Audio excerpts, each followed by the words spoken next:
Hello guys, welcome back. So நம்ம இன்றைக்கி unit 1 பார்க்கலாம், சரிங்களா? அதில் ஹைட்ராலஜி டாபிக் பார்க்கலாம். ஸோ இதில் நம்ம screens already types of bell screens, design of bell screens இதெல்லாம் டிஸ்கஸ் பண்ணியிருந்தோம் இந்த யூனிட் 2ல். ஸோ இப்போ என்ன பார்க்க போகிறோம் அப்படின்னு பார்த்தீங்கன்னா, இந்த ஹைட்ரோகிராஃப் டாபிக் தான் ஹைட்ராலஜி, சரிங்களா? இதெல்லாமே அப் டு யூனிட் ஹைட்ரோகிராஃப் வரைக்கும் பார்க்க போகிறோம். ஸோ இது ஒரு ரொம்ப மோஸ்ட் இம்பார்ட்டன்ட் இந்த யூனிட்டை பொறுத்த வரைக்கும். ஏன்னா சர்வேயிங்க்கு எந்த அளவுக்கு வெயிட்டேஜ் கொடுக்குறாங்களோ அதே மாதிரி ஹைட்ராலஜினை வெயிட்டேஜ் கொடுப்பாங்க. ப்ராப்ளம்ஸ் இதிலேருந்து வரக்கூட சான்சஸ் அதிகமாக இருக்குது, சரிங்களா? ஸோ இங்கே வெல் ஸ்க்ரீன் இதிலெல்லாம் கம்மியாக கொஷின்ஸ் தான் வரும். பட் ஹைட்ராலஜியை பொறுத்த வரைக்கும் கொஷின்ஸ் கொஞ்சம் அதிகமாக வரும். ஸோ பார்க்கலாம். ஸோ ஹைட்ராலஜியில் ஸோ ஹைட்ராலஜி ஸ்டார்ட் பண்ணுறதே பார்த்தீங்கன்னா ப்ரிசிபிடேஷன் ஃபார்ம்ஸில் இருந்தால் ஸ்டார்ட் ஆகும். ப்ரிசிபிடேஷனில் இருந்தால் நம்மளுக்கு ஹைட்ராலஜி தொடங்கும் எப்போது. ஸோ நம்ம ப்ரிசிபிடேஷன்ஸை டிஃப்ரெண்ட் ஃபார்ம்ஸாக இது பண்ணலாம், சரிங்களா? ஸோ அதில் பார்த்தீங்கன்னா rain, snow, drizzle, glaze, sleet, hail, சரிங்களா? இதெல்லாம் ப்ரிசிபிடேஷன் ஃபார்ம்ஸ். ஸோ ரெயினை பொறுத்த வரைக்கும் உங்களுக்கு வாட்டர் ட்ராப் சைஸ் பார்த்தீங்கன்னா லார்ஜர் தென் 0.6 mm இருக்கணும். ஸோ அதே மாதிரி ஸ்னோவை பொறுத்த வரைக்கும் density 0.06 to 0.15 gram per centimetre க்யூப்பில் இருக்கணும், சரிங்களா? ஸோ அடுத்து ட்ரிசில்னால் droplet size less than 0.5 mm இருக்கணும். ஸோ லெஸ் தென் 0.5 mmனா ரெயினோட கம்மியாக இருக்குது, சரிங்களா? அதை நோட் பண்ணிக்கோங்க. And intensity 1 mm/h. ஸோ கொஸ்டின்ஸில் என்ன கேட்பாங்க அப்படின்னு பார்த்தீங்கன்னா, இந்த droplet size of drizzle may varies from அப்படின்னு கொடுத்துட்டு 0.5, 0.6, 1 mm அப்படின்னு கொடுத்துருவாங்க. So droplet size less than 0.5 mm ட்ரிசிலுக்கு. கம்மிங் டு கிளேஸ் பார்த்தீங்கன்னா, rain comes in contact with cold ground at 0°C. அதை தான் கிளேஸ் 0°C ரெயின் சொல்லல, கிளேஸ்ன்னு சொல்லுவோம். ஸ்லீட் அப்படின்னா ஃப்ரோசன் ரெயின் ட்ராப்ஸை தான் ஸ்லீட்டுன்னு சொல்லுவோம். இந்த டிரான்ஸ்பரண்ட் கிரெயினாக உழுவும் பார்த்தீங்களா, அதுதான் ஸ்னோ. ஸோ அதுதான் ஸ்லீட்னு சொல்லுவோம். ஹெயிலை பொறுத்த வரைக்கும் lumps of ice greater than 8 mm. So ஹெயிலை நீங்கள் ஸ்னோ ரீஜியன்ஸில் அண்டார்டிகா, ஸோ நம்ம ஜம்மு அண்ட் காஷ்மீர் அந்த இடத்துல நம்ம ஹெயில்ஸை பார்க்கலாம், சரிங்களா? ஸோ லைட் ரெயின்னா என்ன? Trace to 2.5 mm/h. மிதமான மழைன்னு சொல்லுவாங்களா, கனமான மழை, மிக கனமான மழை, அதுதான் இது. லைட் ரெயின்னா 2.5 mm/h. ஸோ மாட்ரேட் ரெயினை பொறுத்த வரைக்கும் 2.5 to 7.5 mm/h, சரிங்களா? அதே மாதிரி ஹெவி ரெயினை பொறுத்த வரைக்கும் கிரேட்டர் தென் 7.5 mm/h. ஸோ இதை மெயினாக நோட் பண்ணி வச்சுக்கோங்க. Light rain, moderate rain, heavy rain, சரிங்களா? அடுத்து ப்ரிசிபிடேஷன் இன் இந்தியா. ப்ரிசிபிடேஷன் இன் இந்தியாவில் பார்த்தீங்கன்னா south west monsoon June to September, சரிங்களா? இப்போ இந்த பீரியட் தான், ஜூன்லேருந்து செப்டம்பர் வரைக்கும் நம்மளுக்கு சவுத் வெஸ்ட் மான்சூன். ஸோ இந்த சவுத் வெஸ்ட் மான்சூனில் மேக்ஸிமம் யார் உங்களுக்கு அதிகமாக பலனடைவான்னு பார்த்தீங்கன்னா வெஸ்ட் சைடில் உள்ள ரீஜன்ஸ் தான். கேரளா, கர்நாடகா, இவங்க எல்லாருக்குமே ஓரளவுக்கு மெயின் இருக்கும், இந்த ரெயின் இருக்கும் ஓரளவுக்கு ஜூன் டு செப்டம்பரில். So transition post monsoon October to November, சரிங்களா? அக்டோபர் டு நவம்பர் தான் நம்மளுக்கு நார்த் ஈஸ்ட் மான்சூன், சரிங்களா? அடுத்து வின்டர் சீசன் நம்மளுக்கு டிசம்பர் டு பிப்ரவரி வரைக்கும் இருக்கும், சரிங்களா? நெக்ஸ்ட் ஸ்லைட் பார்க்கலாம். So transition to summer pre monsoon இதை தான் சொல்லுவோம். So annual rainfall in India 118.3 cm hydrology புக்கில் இருக்கும், சரிங்களா? So CV is equal to 100 into standard deviation divided by mean, சரிங்களா? இது ஒரு ஃபார்முலா, சரிங்களா? Cumulate rainfall. So to collect and measure precipitation using rain gauge, pluviometer, ombrometer, hydrometer are used to design the rain gauge. Rain கார்டை design பண்ணுறதுக்கு இது எல்லாமே வேணும், சரிங்களா? ஸோ ரெயின் காஜை பொறுத்த வரைக்கும் என்ன? ரெயின் காஜ் ஓப்பன் ஃபென்ஸ்ட் ஏரியாவில் அட்லீஸ்ட் 5.5 into 5 மீட்டரில் யூ கேன் பிளேஸ் இட், சரிங்களா? ஸோ இந்த இன்ஸ்ட்ருமெண்ட் பக்கத்தில் எந்த இன்ஸ்ட்ருமெண்ட்டும் இருக்கக்கூடாது. No object near the instrument then 30 meter or twice the height, சரிங்களா? ஸோ அப்போனா தான் we can easily measure the rain. So consist of அந்த ரெயின் காஜ் என்னென்ன இருக்கும்? ரெயின் காஜ் பார்த்துருப்பீங்க எல்லாருமே. ஸோ செமஸ்டர் 2லே உங்களுக்கு வந்திருக்கும் இது, சரிங்களா? Consist of cylindrical vessel assembly. So இதை பற்றி டீட்டெயிலாக அடுத்தடுத்த ஸ்லைட்ஸில் பார்ப்போம். So rain gauge types. So உங்களுக்கு 2 டைப் ஆஃப் ரெயின் காஜஸ் இருக்குது. ஒன்று நான் ரெக்கார்டிங் ரெயின் காஜ், இன்னொரு recording type, non recording type. So non recording டைப்பை நம்ம என்னன்னு சொல்லுவோம்? சைமன்ஸ் காஜ்னு சொல்லுவோம். அதர் இன்னொரு பாப்புலர்லி கால்ட். இது அட்லீஸ்ட் ஒரு 3 times ரிப்பீட் ஆகிருக்கும் இந்த கொஷின்ஸ், சரிங்களா? Symons gauge in India. It is also use to measure the snowfall. இந்த நான் ரெக்கார்டிங் டைப்பை ஸ்னோஃபால் மெஷர் பண்ணுறதுக்கு யூஸ் ஆகும். Collector in 2 sizes 200 and 100 centimeter square, சரிங்களா? கலெக்டரோட சைஸ் கேட்டிருக்கான். ரெயின் காஜ் கலெக்டர் உள்ளே இருக்கும் பார்த்தீங்களா? ஸோ இதுதான் அந்த டயக்ராம். ஸோ கீழே ஒரு காங்கிரீட் பிளாக், சரிங்களா, ஸ்ட்ரக்சர் இருக்கும். ஸோ அந்த பாட்டில் கலெக்டிங் பாட்டில் உள்ளே இருக்கும். ஃபனல் மாதிரி செட்டப் இருக்குது, தெரியுதுங்களா? ஃபனல் மாதிரி செட்டப். ஸோ ஃபனல் செட்டப் இது வந்து ஒரு மெட்டல் கண்டெய்னர் சரிங்களா 30 சென்டிமீட்டர் இதுதான் டிஸ்டன்ஸ் இங்கே கொடுத்துருக்காங்க பாருங்கள். Funnel discharges the rainfall catch into the vessel area வந்து 12.7 centimetre dia connected to the funnel தெரியுதா ஃபனலோட கனெக்ட் பண்ணியிருப்பாங்க. ஸோ டைம் எப்போ இருந்து பார்க்கணும் 8:30 AM to next day 8:30 AM தான் நம்ம மெஷர்மெண்ட் பண்ணணும் ரெயின் காஜில் சரிங்களா. அப்போ ஸோ இன்றைக்கி மழை பெய்யுது அப்படின்னா இன்றைக்கி 8:30 ரீடிங் எடுத்துட்டிங்க அப்படின்னா ஸோ டுமாரோ மார்னிங் 8:30 தான் நம்மளுக்கு வந்து அடுத்தது ஓப்பன் பண்ணி எவ்வளோ இருக்குது என்னங்கிறது பார்க்கணும். It does not hold more than 10 centimetre of rain. So 10 centimetre ரெயினுக்கு மேலே இருந்துச்சுன்னா இட் டஸ் நாட் ஹோல்டு இது வந்து வலிஞ்சு ஓடிடும் சரிங்களா.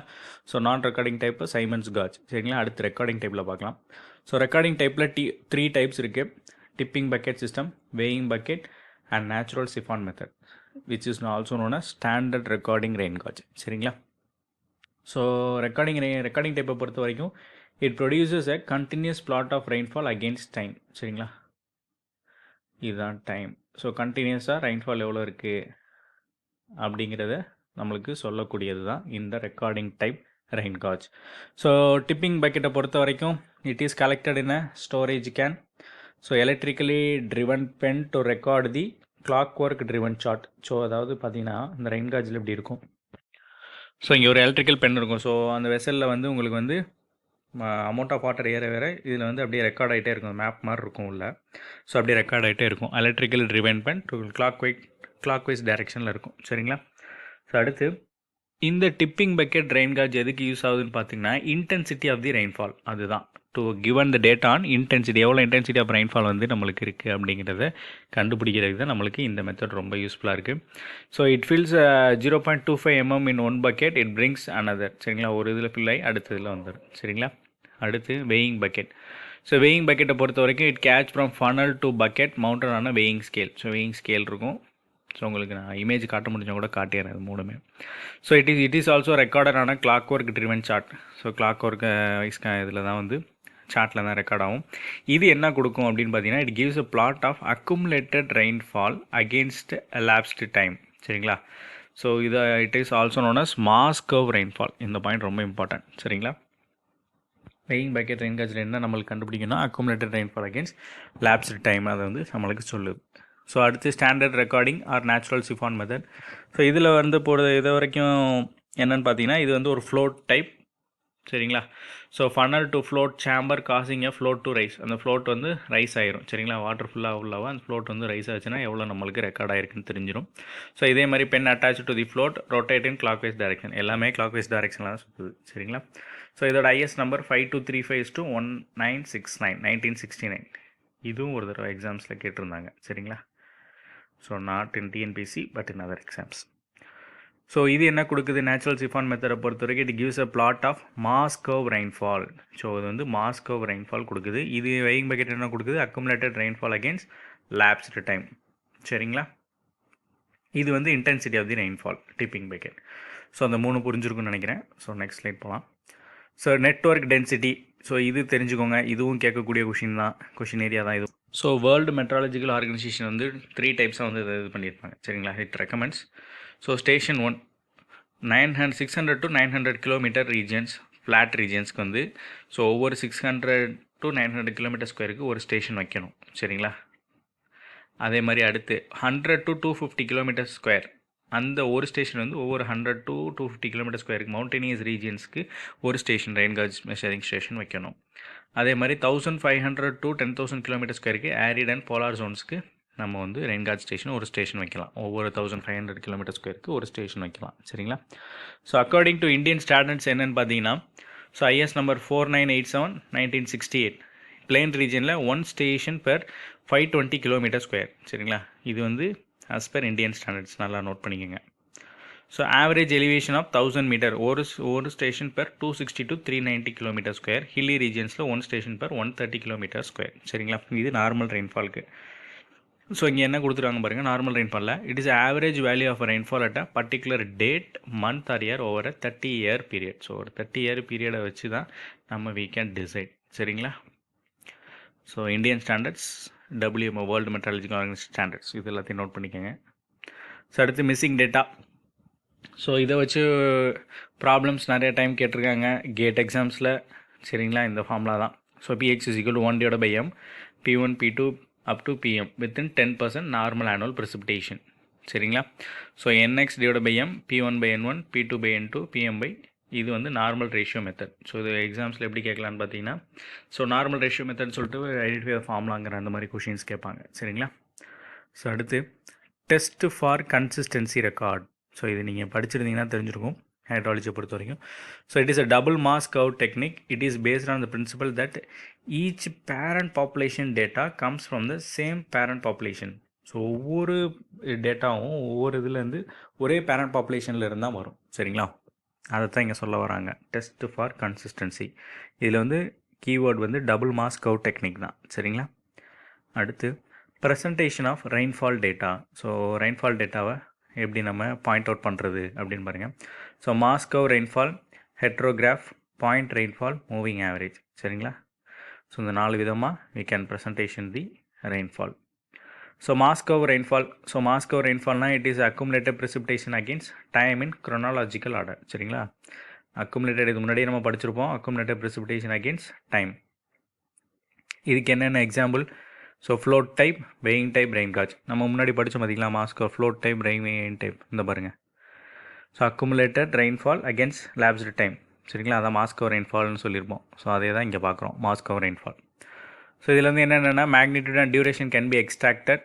அதே மாதிரி intensities at various time interval obtained through slope of a curve. So intensities ஒவ்வொரு இதில் வர ரெயின்ஃபால் இன்டென்சிட்டியை அந்த curve, slope of the curve வச்சு நம்ம ஈஸியாக we can determine the rainfall intensity. சரிங்களா? Mass curve rainfall. ஸோ இந்த ஃபஸ்ட்டு பாயிண்ட் ரொம்ப முக்கியம். அடுத்து ஹெட்ரோகிராஃப். ஹெட்ரோகிராஃப் பொறுத்த வரைக்கும் it is a plot of intensity of rainfall against time. So intensity against time. So இது வந்து எதன் மூலியமாக ரெப்ரசென்ட் பண்ணுவாங்கன்னு பார்த்தீங்கன்னா பார் சார்ட் மூலியமாக ரெப்ரசென்ட் பண்ணுவாங்க.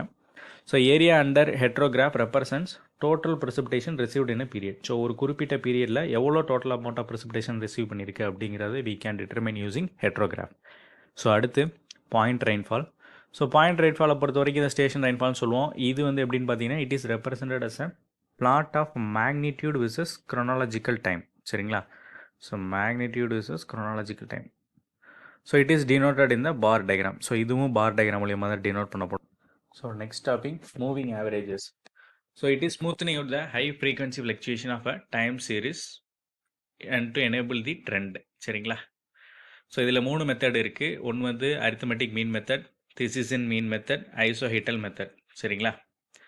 ஸோ அரித்மெட்டிக் மீன் மெத்தடில் இதுதான் formula, catchment area taken as a arithmetic value. So catchment ஏரியாவை தான் நம்ம அரித்மெட்டிக் மீன் வேல்யூஸாக எடுத்துப்போம். So P1 precipitation 1, 2, 3 divided by total n. So this is in mean மெத்தடில் each station is given weightage based on area closest to the station. அந்த area கொடுத்துருவாங்க பற்றி, அதில் எக்ஸ்ட்ரா நம்ம ஏரியாவை எடுத்துரும், அதாவது ஸ்டேஷனோட க்ளோசஸ்ட் ஸ்டேஷன். ஸோ இந்த திசிசன் பாலிகன் மெத்தட் வந்து or mean method, it is superior to the arithmetic mean method. சரிங்களா? Which is superior. ஸோ அடுத்து ஐசோஹெட்டல் மெத்தட். ஐசோஹெட்டல் மெத்தட் வந்து gives accurate value in undulating country. So அண்டுலேட்டிங்காக இருக்கிற இடத்துல வந்து பார்த்திங்கன்னா ஐசோஹெட்டல் மெத்தட் வந்து ரொம்ப யூஸ்ஃபுல்லாக இருக்கும். It is isohyet line joining points of equal rainfall magnitude. So இது வந்து line joining points of equal magnitude எங்கே இருக்கோ ஸோ அதை வந்து we can easily determine using the isohedral method. So இதுதான் கொடுத்துருக்கான், area A1 precipitant P1 P2. So இந்த ஸ்டேஷனில் இங்கே ஒன்று இருக்குது, இந்த ஸ்டேஷனில் இங்கே ஒன்று இருக்குன்னா ரெண்டையும் சேர்த்து அதோட ஏரியா வச்சு நம்ம வந்து கால்குலேட் பண்ணுறோம். So it is superior to the other 2 methods. இந்த 2 மெத்தடை விட இதுதான் வந்து சுப்பீரியர் மெத்தட். ஸோ ஐசோஹெட்டல் மெத்தட்லாம் கொஷினோட ஏரியா. சரிங்களா? அடுத்து depth area duration relationship. So இது வந்து ஃபார்முலா தான். So P bar equal to P0 into exponential of minus K power n. So average depth decreases with area in exponential fashion. சரிங்களா? அடுத்து maximum depth area duration curve, DAD analysis. So இது என்ன எடுத்துக்குன்னு பார்த்தீங்கன்னா it assumes a area distribution of rainfall for a smaller duration to a similar to be total storm. So சின்ன ஒரு small டியூரேஷனுக்கு வந்து நம்ம எடுத்துக்க போகிறோம் அதில். ஸோ இதில் வந்து இந்த curve concave downwards with duration increasing. So duration increase ஆக ஆக இதோட கர்வ் வந்து டவுன் ஆக ஆரம்பிச்சிடும். இங்கே பாருங்கள், இந்த இந்த டயக்ராம் பாருங்கள், தெரியுதா உங்களுக்கு? டியூரேஷன் அதிகமாக இங்கே 1 hour 6 or 18 hour அதோட கர்வ் வந்து டவுன் ஆக ஆரம்பிச்சிடும். ஸோ இதோட மேக்ஸிமம் டெப்த் வந்து decreases with area of the storm. சரிங்களா? அடுத்து frequency of point rainfall T is equal to 1/P. இது இம்பார்ட்டண்டான formula. It is also known as recurrence interval or return period. So இதுவும் formula Q is equal to 1 - P. சரிங்களா? Probability of a event not occurring. So இதெல்லாம் தான் hydrograph. So upcoming கிளாஸஸில் அடுத்த hydrology part என்னங்கிறது discuss பண்ணுவோம். So பிடிச்சிருந்தா like பண்ணுங்கள். தேங்க்யூ.